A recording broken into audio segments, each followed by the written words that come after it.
All right. How's everybody doing today? How is everyone doing today? And indeed, who are they trying to protect? I am your host, American Lumberjack, aka Frankie. It is another beautiful day, another beautiful Thursday, another beautiful week. I hope everybody is doing well because I am doing great. And we have a fantastic show in store for you today. And as always, let's open with prayer so we can get right to it. Dear Heavenly Father, God, I thank you for today. I thank you for this awesome opportunity that you have delivered to us once again to bring truth, to bring wisdom, and to bring reality to a world full of corruption, deception, and lies, Lord. We thank you for your goodness, your mercy, and your grace, Lord. And I ask that everybody that is under the sound of my voice or watching this video after the fact, Lord, is blessed beyond measure, pressed down, shaking together, and running over, Father. In Jesus' mighty name I pray. Amen, amen, amen. Hello, everyone. Hello. How are you doing? How are you doing? And apparently I'm already being flagged on a streaming platform for whatever reason it is I'm being flagged. But I digressed. I digress. Welcome to Timber Talk. Navigating the political force. I once again am your host, American Lumberjack. The show where we look beyond headlines, we dig into the facts and add a little context and hopefully help you see the forecast instead of just the trees. Um, because the political sphere is always going to forecast doom and gloom or hype and type just to keep your dopamine going and your serotonin flowing. But we don't want to do that to you because we don't want to make you feel good. We want you to know truth. We've got a packed show for you guys today. Federal investigators are announcing one of the largest healthcare fraud crackdowns in American history. We have a bipartisan House bill that clears Congress, only to hit an unexpected roadblock before reaching the desk of President Trump. By the way, these are two separate stories that are very much the same story, which we're going to get into with that particular segment of the show. Questions are being raised after reports that the federal investigators allow fentanyl to remain on the streets while they pursue larger cartel investigators. That story is going to be a doozy. Yeah. And overseas, tensions continue to build as Israel says it has no plans to withdraw from southern Lebanon, despite ongoing diplomatic efforts. There's a lot to unpack today with today's show. So before we jump into the news, let's begin where we always should, outside of the prayer, but with the Word of God. The Bible verse of the day for today's show is coming out of Luke chapter 16, verse 10, where it says, "He that is faithful in least is faithful also in much, and he that is unjust is the least, and just unjust in the least is unjust also in much." So the key is with our theme today is, what are they trying to protect? And are they protecting something that is just, or are they protecting something that is unjust? Whether we're talking about tax dollars, the responsibility of the elected leaders, law enforcement, or decisions that can affect peace and war, scripture remains, or the scriptures remind us that faithfulness matters, integrity matters, and how we handle those things matter. God has entrusted us with a lot, and how we deal with those things take a toll on us, whether for good or for bad. And this also unfolds your character and how you are as a person, right?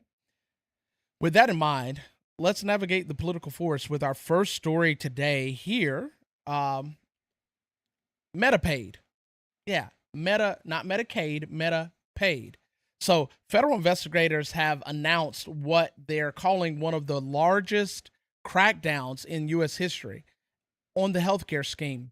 Yeah, scheme, because healthcare isn't something that is good in America. Healthcare has become a plan, a plot, and a scheme against the people, right? The Department of Justice says 455 people, not just any kind of people, but 455 people across 45 states.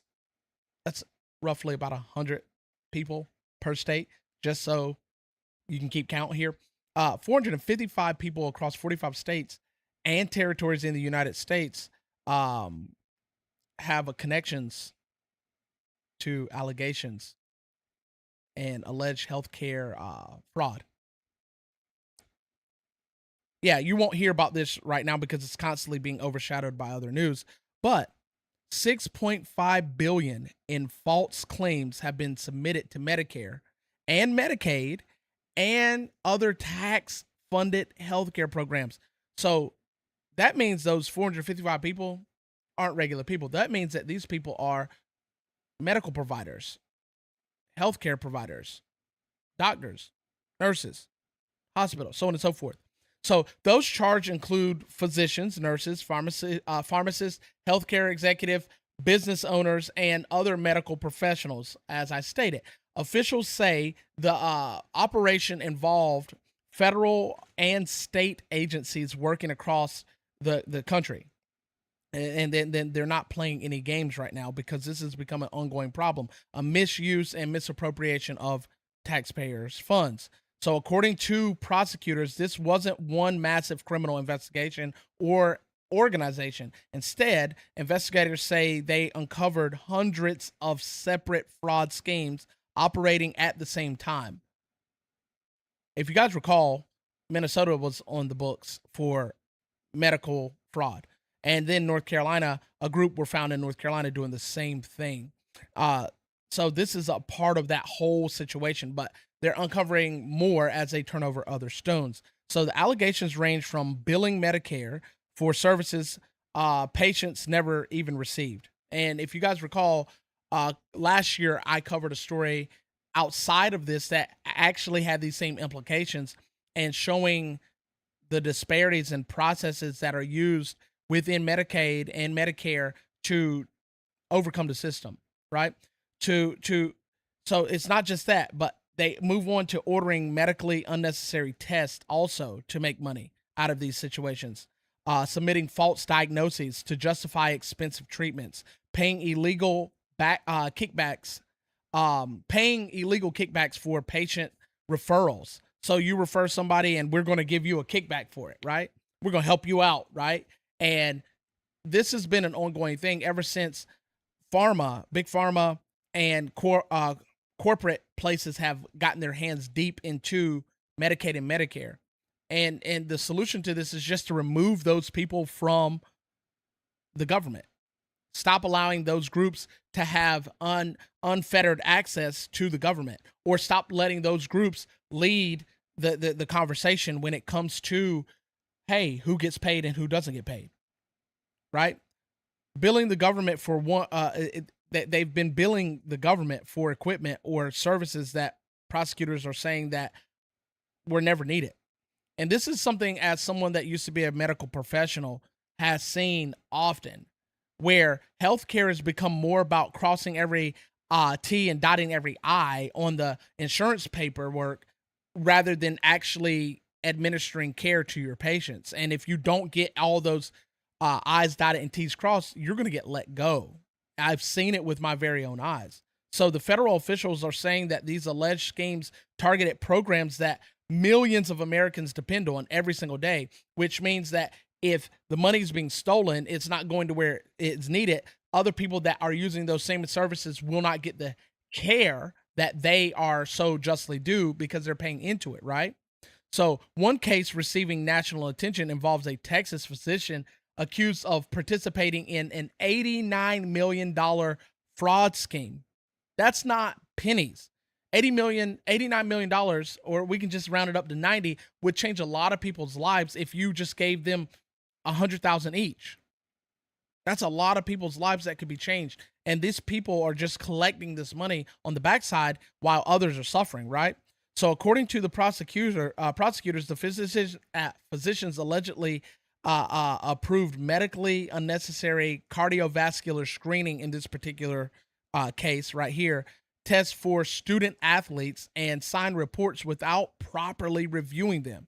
It's like, hey, just go ahead and give me this. I'll sign off on it and pass it along. Just bill for it properly, right?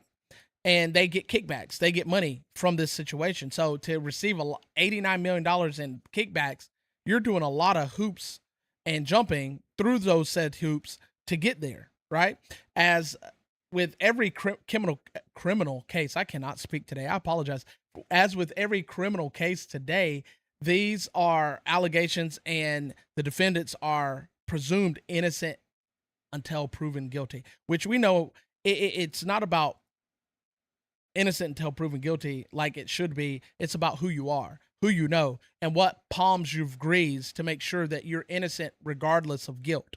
Our country has a two-tier justice system, as we know, where if you are a certain individual, you're automatically guilty. And if you're another certain individual, because you know somebody that knows somebody that knows somebody, or you are that somebody that everyone knows, you are innocent regardless.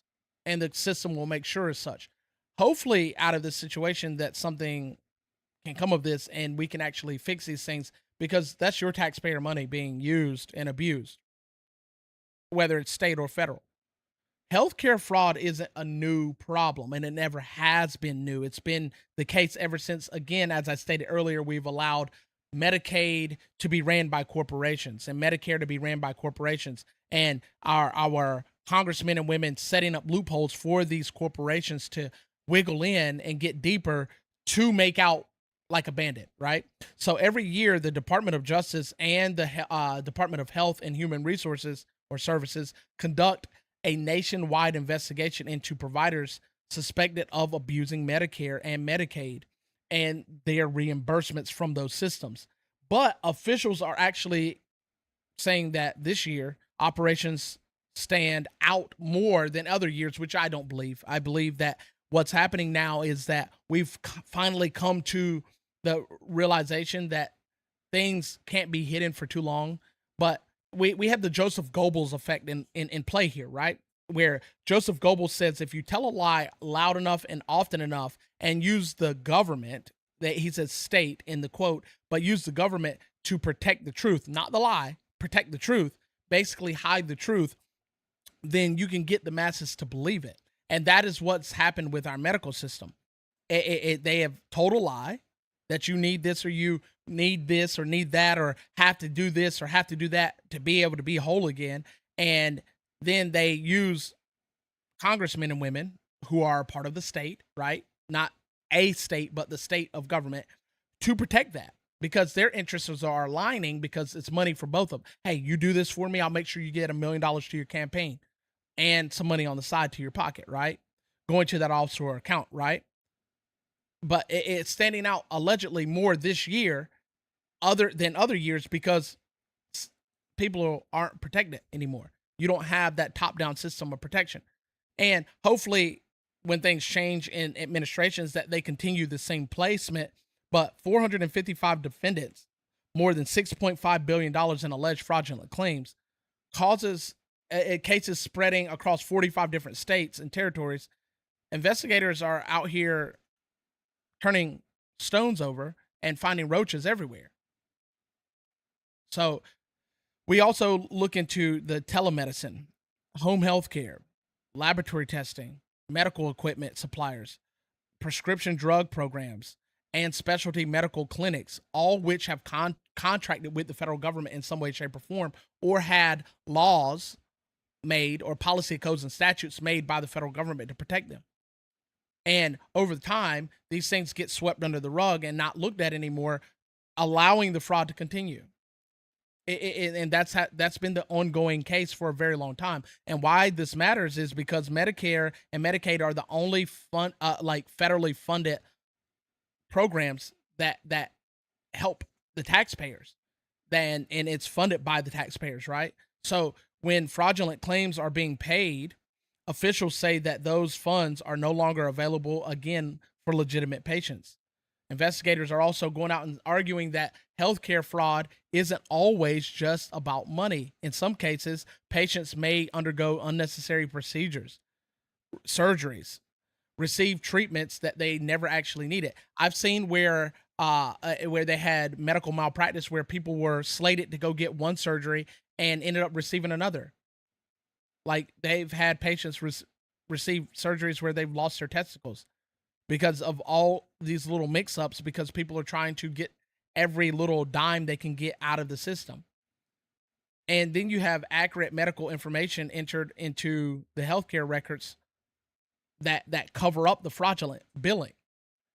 So it's just a whole overhaul that is needed. And the overhaul is not something that it's going to take a huge undertaking. Just get rid of the buffer between corporations being able to control the actual Medicaid and Medicare systems. Put a middleman or just sever the ties altogether. And then you won't have these situations where you have people being taken for all their money, where a person that's on fixed income and in these systems are having to pay out a little bit extra because they're not able to cover it all because somebody else is lying. And these somebody else's are actual medical professionals and companies. It's something that is ongoing and should be stopped, but it won't be stopped because for years people have allowed it to go by, right? And you've had federal officials and state representatives covering this up. Finally, something's being done about it. I'm bringing this to you ultimately because I want you to not take your eyes off on it. Because if you take your eyes off on it, then the next administration comes in or the next representative comes in and these people get to continue to do the same crap that they've been doing the whole time and you get taken. You're the one that's losing out. People are crying on the left for free medical and free health care, but you can't get that when you are absolutely propping up the companies and corporations that allow it to happen. Both Republican and Democrat are guilty of this because Republican and Democrat representatives are the ones that are getting the kickbacks, both state and federal. It won't ever change, and it can't change because people are protected. Hopefully, this investigation mixes up the system so much that they have to go in and make legislation to undo the shit that's been done over the years. It's unfair to you and I to sit back and keep catching a case when we need help and paying out money. And then if we say we're not going to pay, then we're jailed for tax evasion and tax fraud or whatever you want to put it, the way they want to put it, because they're the ones that are doing what they're doing. It's unfair to the people. It really is unfair to the people. Also unfair to the people in America is housing. The housing system has been very messed up, which brings us to our next segment here. Are we going to be saving housing or America? Now, these are two separate stories that I've rolled into one for your viewing pleasure, but also for your information to make it simple, because I know if I give you too much, then you get overwhelmed and burdened by it. So we're just going to make it simple and just jump right into it with merging these two stories of how Congress has passed one of the largest bipartisan housing reform bills in decades. The 21st Century Road to Housing Act cleared both the Senate and the House with overwhelming support from both Democrats and Republicans. Usually, I would say that you have to look very closely when something like this passes, but it's seeming that good things are coming out of this, right? So if you go read the bill, it's not as bad. It's also not as good as what it was when it was first proposed, but it's not as bad as what you would suspect, right? The legislation is aimed at increasing the house or the nation's housing supply while lowering cost by reducing the federal regulations. And we know for a fact, when you are reducing federal regulations, things are good. The federal government over the years has done both on both sides of the aisle, has done a really good job at making people believe that regulations are good, when in all actuality, the regulations are just benefiting the federal government, not actually helping the people, right? And we know when the federal government regulates something, it's never a good thing. But this bill is set to reduce federal regulations that lawmakers say, some lawmakers, not all, don't want you guys to get confused and think that lawmakers are actually your friend, right? That lawmakers are saying have slowed construction for years. But just before the whole bill was expected to be signed by President Trump canceled the signing ceremony, saying that Congress must first act on the Save America Act.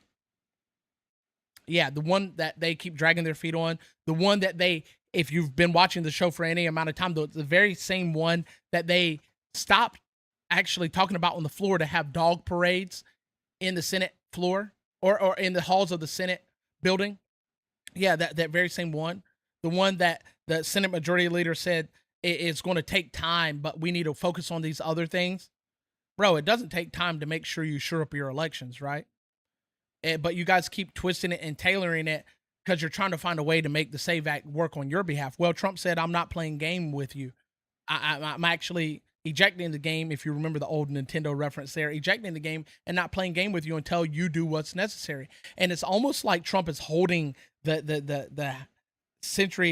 21st Century Housing Act hostage, kind of like how Congress has done multiple times through both of Trump's presidency, holding things hostage in order to get what they want passed. They're playing games like they have for decades with the border. They play games with it and make you think that, hey, you should vote for me because we're wanting to shore up the border, but actually never putting forth any legislation to shore up the border. So Trump is actually doing exactly what Congress has been doing for years to other presidents and under other pieces of legislation. He said, I'm not going to sign it. Now, the one thing I have to tell you is, before we continue the segment, Congress can overrule him with 2/3 majority. It is very much possible because the president doesn't hold that much power. He's actually quite legitimately just a whipping boy and poster child for America. So him vetoing it or saying he's not going to sign it or withholding the ceremony to sign it should ring alarm bells for you and say, hey, maybe I should go read this bill. Maybe I should ask why he's doing this and not just say Trump doesn't want people to have housing. But let's get back into this particular segment. So what exactly does the housing bill do? This is the meat and potatoes. I kind of sifted through it for you so you guys don't have to. and make it a little bit easier on you, because I know some of y'all don't read and won't read, and then you'll complain about what was passed because you haven't even taken the time to look at it. And if you did take the time to look at it, you could go to your representative and say, "Hey, don't vote on this, or vote on this," and actually have things fixed and changed before they ever hit the floor to be voted on. But you guys don't know how to do that because, again, you don't read. Supporters say that the biggest problem with facing America is the housing market, and how it isn't just simply high prices, that it's also a problem with not having enough houses being built fast enough, right? And this goes back to how Kamala Harris says that she was going to make the housing market great and fix all of it and make all of these plans to make where housing was more affordable and more houses being built. Well, ma'am, you can't have more houses being built than there are companies to build them. You also can't have more houses being built when regulations are stopping them. You also can't have more houses being built when you don't have the funds to pay for that. Otherwise, you'll end up like how the Obama situation did, where they were building this presidential library museum and now people aren't getting paid. It's the same thing. When supply can't keep up with demand, prices naturally are going to increase. But we also have to look at this for what it is. Obama created a situation where he saved the housing market from the crash that happened because of, George Bush, but he really just gave the housing market to the corporations. And that's how he saved it. Big Rock or Black Rock and Monsanto and all these big major corporations that own each other saved the housing market. They didn't, right? So we have to keep in mind that there is no real way to save it without actually removing the regulations and kicking government and corporations out of the housing market. And when I say corporation, I'm talking about the big corporations, right?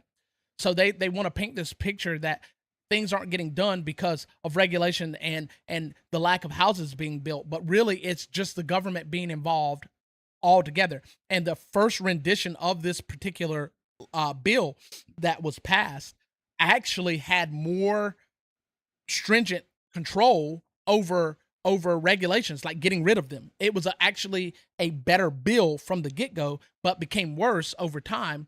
And it's still good, better than nothing, but still not as good as what it was. So you're looking at expanding opportunities for manufacturers and manufacture of housing, and it's a good thing. But Trump is like, hey, I'm not doing any of this. I'm not putting my John Hancock on this because you guys are not looking at saving America. Yes, Americans need housing. Americans need cheaper housing. The price is outrageous. In the 70s and 80s, you would be looking at a $58,000 to $70,000 home at a 16.5% interest rate, and people were able to pay these off in 10 to 20 years.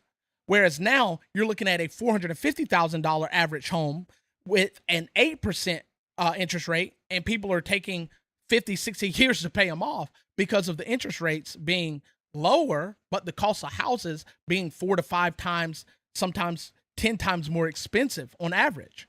So we can't have these things being the way they are because the government got involved in the first place. The federal government sold America's housing market out to major corporations, which would come in and buy up a bunch of homes, and homeowners weren't, or home buyers weren't able to even compete.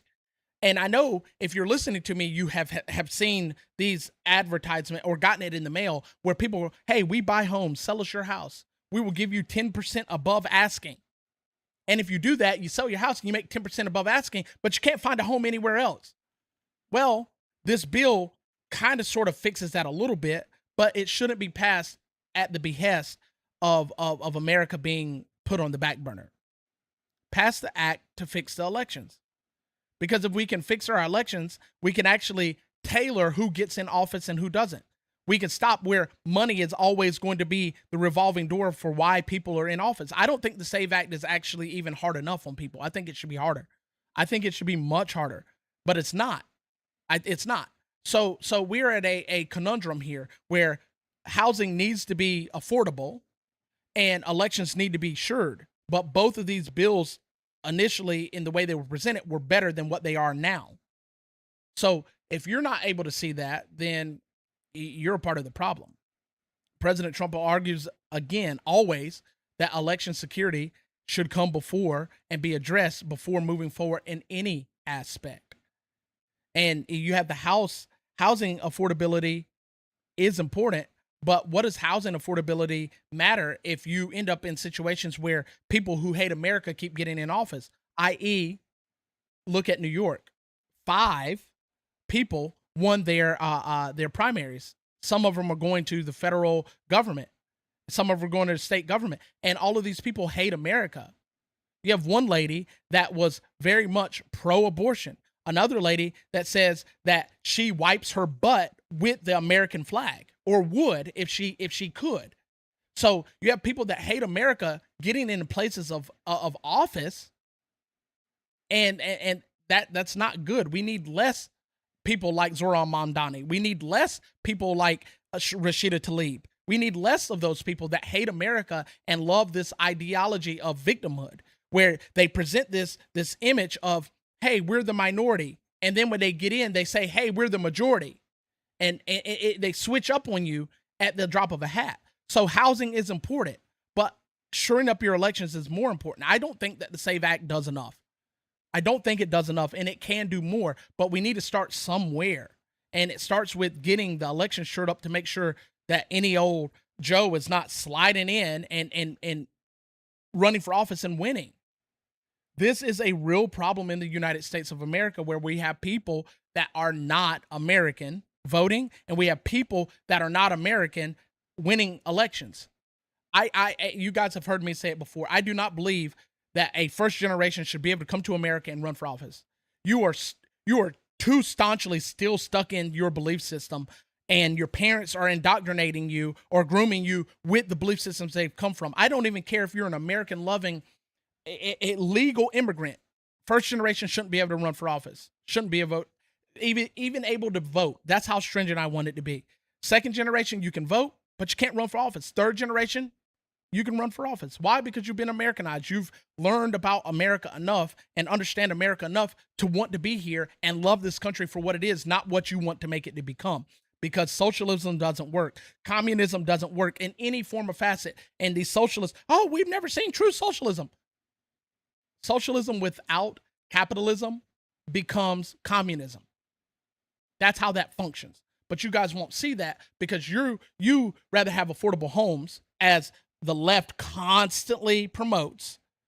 Mamdani, we're going to take from the rich and give to the poor and give you this free houses. Woo! Free apartment complexes, cheap, low income, and all of this other stuff. Free neighborhood owned grocery stores. Free. Cheap. Well, cheap comes at a major cost. And if you keep going with cheap and free, you're going to lose your country. Didn't even mean to make that rhyme. It did, though. It did. It rhymed real good like. But people have to wake up and open their eyes, because moving forward with any of this without actually knowing what's going on is going to cost our country greatly.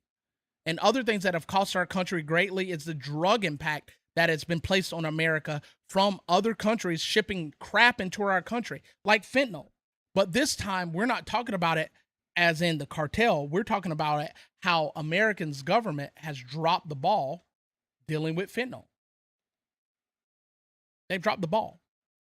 Federal agents are now facing growing scrutiny after an investigation found in the Drug Enforcement Agency Administration, the DEA, where they allowed significant amounts of fentanyl to remain on the streets when they could have busted it, while building a larger criminal case against drug trafficking organizations.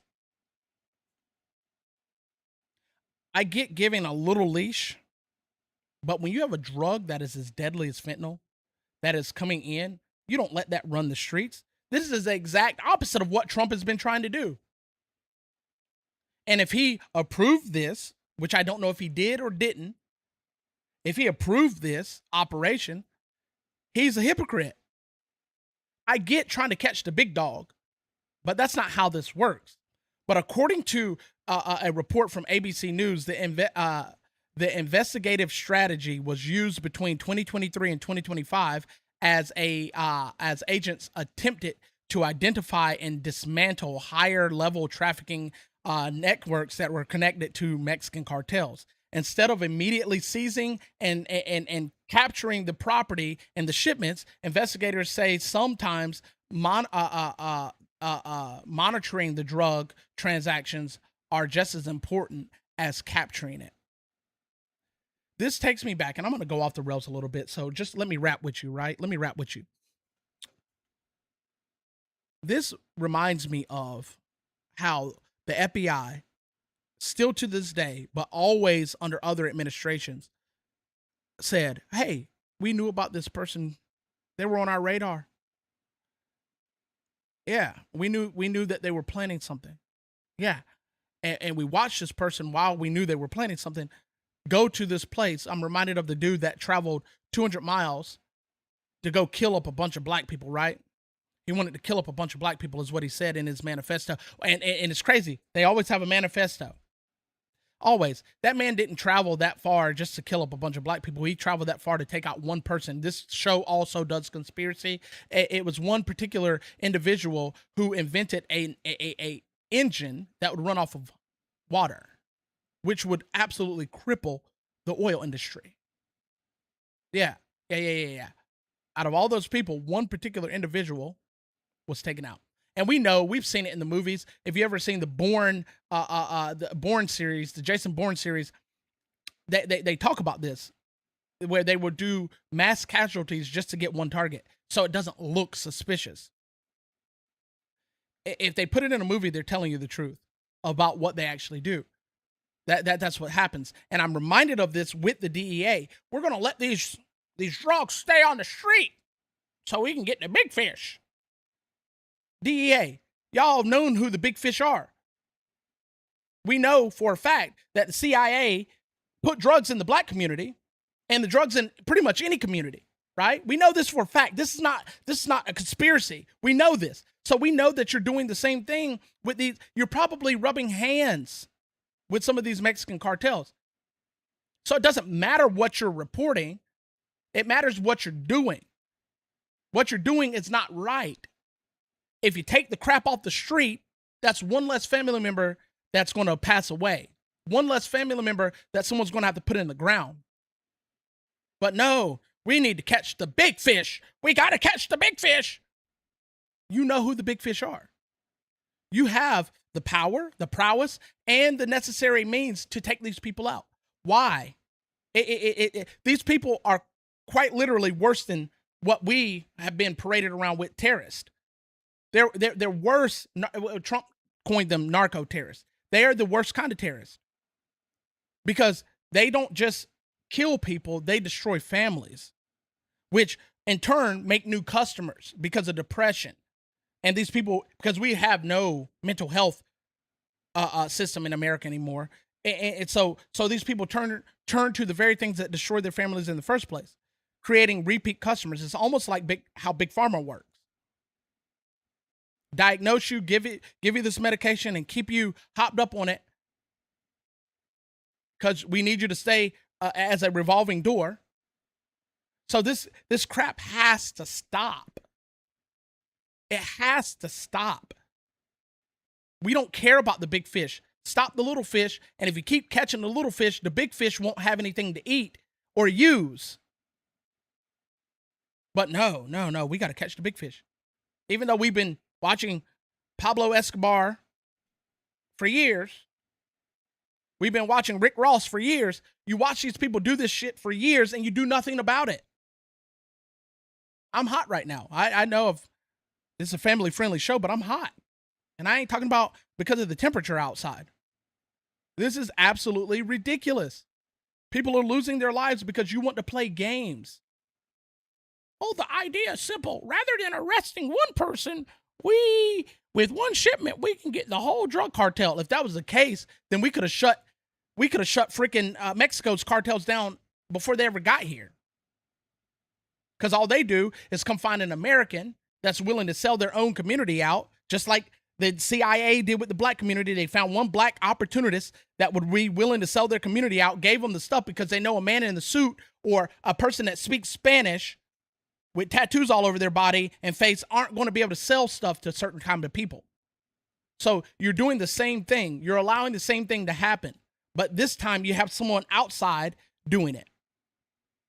And they're using the D. Oh, the D. I'm just waiting to get that big fish. I'm waiting to be fishing and catch that big fish. You see the big fish, harpoon that thing, and end it. Because I'm tired of seeing posts on social media where someone's lost their family member because of fentanyl. Yeah. People are losing family members because you want to catch the big fish. I work in an industry. Yes, the name is not just for show.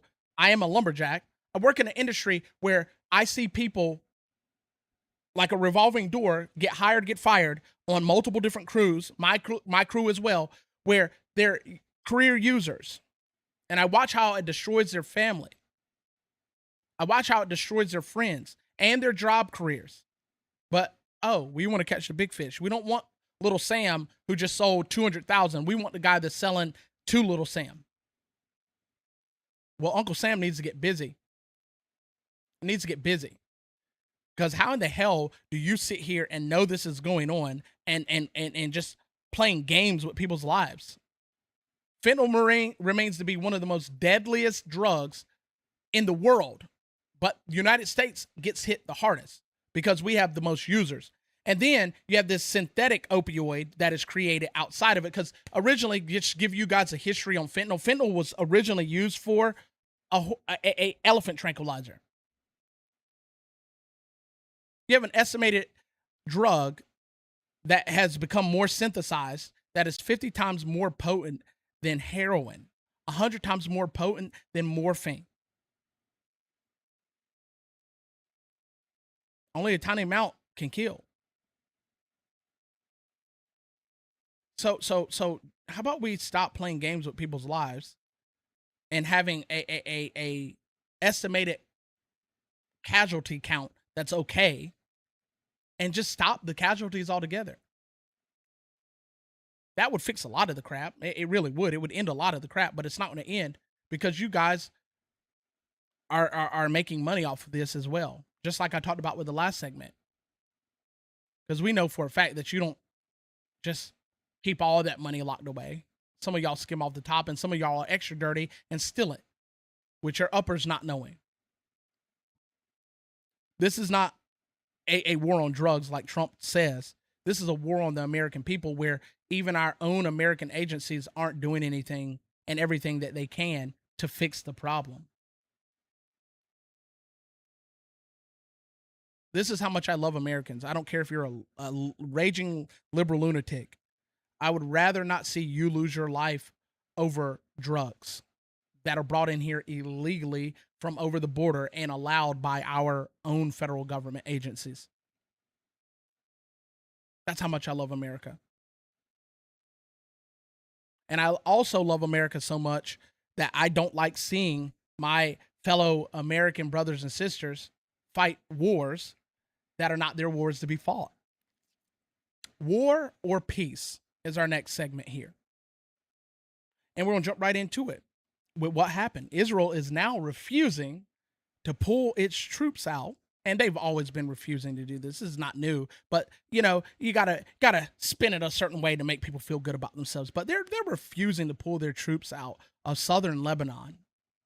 And most people are like, this is not American news. Yes, it is, because we're fighting alongside these people, right? And Trump put out that MOU. Again, I've talked about this several times on the show, where Trump puts out this MOU, and one of the only requests that Iran has made out of this MOU is, hey, tell Israel to pull out of Lebanon.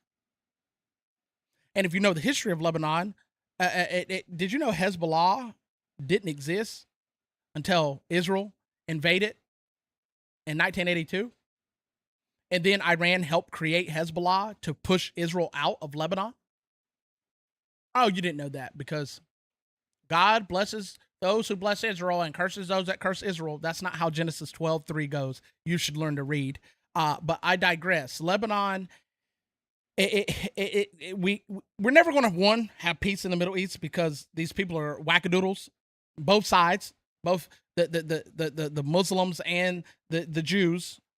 They're going to fight. if they call themselves Jews, whatever. I digress. I'm not getting into that on this show tonight. But it's never going to be peace in the Middle East ever. Trump can't do it. Even in his own ego, his ego can't even do it. He thinks he can, and then his ego says, "Nah, big dog, we can't do this. This is a problem bigger than us."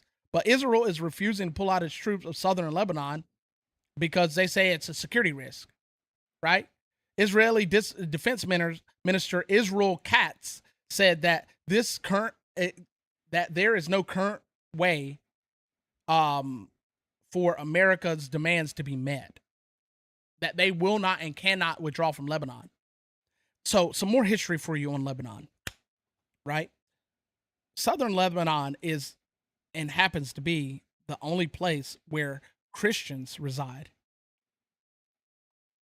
And did you know that Israel conscripted Lebanese Christians to help fight in Lebanon? Yeah. And did you know that southern Lebanon is a place that keeps getting bombed? Yeah, Christian villages bombed, Christian churches in southern Lebanon being desecrated. I got videos to show you for days, but that's not what this show's about. This is about Israel refusing to do something that could potentially permit temporary peace, or at least long enough for America to pull out, because Americans are tired of losing lives. And Trump, I do believe, is very much anti-war, and he has been trying to find any and every way to pull out of this without ruffling too many feathers. But I don't believe Israel's going to give them the chance. Israel says it needs to stay until Hezbollah is no longer a threat near the northern border. What's crazy is when in 1982 you invaded in the southern territory and were met with a retaliation. What's crazy is your reasoning for invading in the first place wasn't valid. And now we're dealing with a problem that has been there because of what you did before. But Israel's always the one in defense, right? But I digress. I thought this war was between Iran, Israel, and America, not Iran, Lebanon, Israel, and America. I thought we were going after the nukes in Iran. That statement from your defense guy that you're not going to stop until Hezbollah is no longer a threat is no different than that idiot Pete Hegseth sitting before Congress saying, we're trying to destroy the ambitions of Iran from having nuclear weapons. Sir, no. I guarantee you if Israel pulled out and made a deal and said, hey, we're no longer going to enter Iran, enter Lebanon, that Hezbollah probably would stop, at least for a little while, because those people are just as bad. They're crazy, but they would probably stop. The United States is trying to broker a path that lowers tensions without triggering a major war. We're already in a major war. What's the definition of a world war? Look it up. Do me a favor, look it up. What's the definition of a world war? 3 or more countries engaged in war. Lebanon, Kuwait, Israel, Iran, America.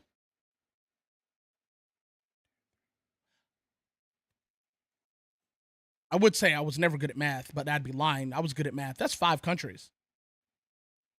And God forbid if Turkey gets involved, as New Breeze said over here on TikTok. God forbid if Turkey gets involved. Started out with Iran, but the real plan was go into Lebanon. And now we have Christians being killed left and right, slaughtered left and right. But it's okay because there's terrorists there. I actually have some understanding of what the liberals on the left say about the Palestine situation. They're blowing up hospitals just to get a terrorist. It's the same MO, 2 different terrorist groups with the same MO using innocent people to hide behind to stop Israel from attacking. But Israel still attacks. I don't get it. I don't get it. And it makes me seem like I hate Israel. I don't. I don't actually care about Israel at all. I care about the Americans that are losing their lives, 13, by the way, in a war that has nothing to do with us. But it's always presented to us that if you don't do something, the terrorists are going to come to your nation. Okay? They only can be so many over here. That's 6,500 miles to travel. And we can, most of the Americans can handle them ourselves. But the problem is you keep trying to play on our emotions that they're, and I've seen so many posts from prominent Israeli individuals saying there's going to be another 9/11, or even that America needs another 9/11 event. Why would you say that? By the way, the one that said that was Israel's top Iran expert. Why would you say we need another 9/11 event? And you won't do something that could potentially quell the raging storm right now? Everything Trump has tried to do has been shot down. Everything.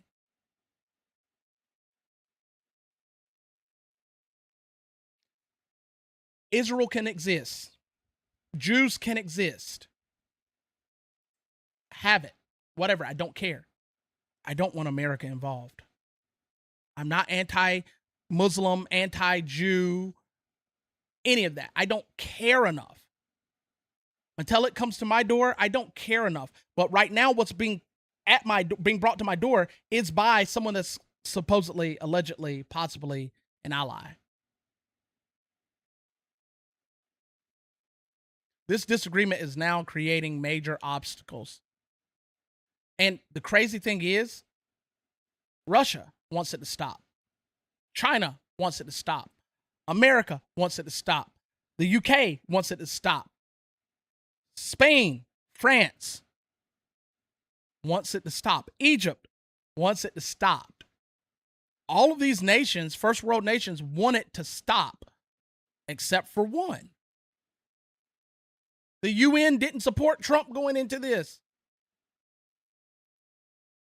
And we got 20 or 11 different reasons why we were doing it. And none of them were factual. Now we're trying to pull out. And Israel doesn't want us to. But I'm the anti-Semite and I'm the liberal now because I don't want Americans to lose their lives. At what cost? For who? For a country that has quite literally been in war since its inception? For a country that has killed more Americans? How many Israelis has America ended the life of on accident? Look up the USS Liberty if you don't know what I'm talking about.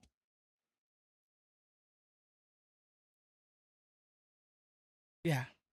War or peace? One group wants war and one wants peace. I say to you, we're not going to get either because the ones that don't want peace won't stop.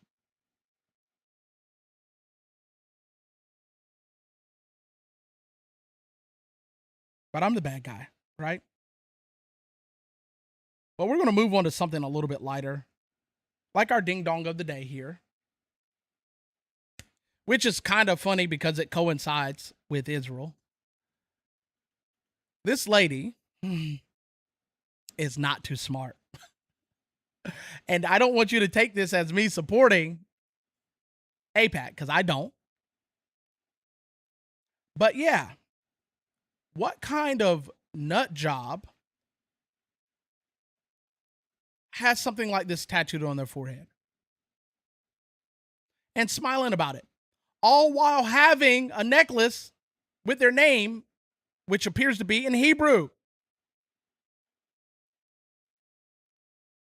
Please don't take this as me supporting AIPAC, but you, ma'am, are slow. Yeah. You're not too bright up top. You have tattooed ding dong on of the day on your forehead. You've earned that title. That's your crown to wear. And you're clearly proud to be wearing it. Now, I'm all for, no matter how factual her statement is on her forehead, speaking the truth and talking about something, but tattooing it on your forehead, walking around with that on your forehead, ma'am, what are we doing? Where did they do that at? Are you in a biker gang? Do you work at McDonald's where they're okay with tattoos? Wait a minute. McDonald's is only okay with neck tattoos. I don't believe they're okay with forehead tattoos, especially ones with, very choice words. Why? This makes no sense. Absolutely, positively no sense. You could have got this on your arm, on your titty, because getting titty tat. You could have done it at tramp stamp, but you decided to put it on the one thing that everybody and their mama's going to see for the rest of your life is your face. And I have some choice words to say about your face, but I won't do that. You are a ding dong. I don't understand. Where they do that at? Why? Why? No matter how true the statement is, it doesn't make any sense to do something like that. It doesn't. And this now is a perfect segue into our cultural critique. America has become a country that lacks respect, tact, common sense, couth, and a grasp on reality. We're now thankfully leaving Pride Month and moving into reality again, but we have a whole month dedicated to depravity, lawlessness, and sin, where it's okay to walk around in front of children nude.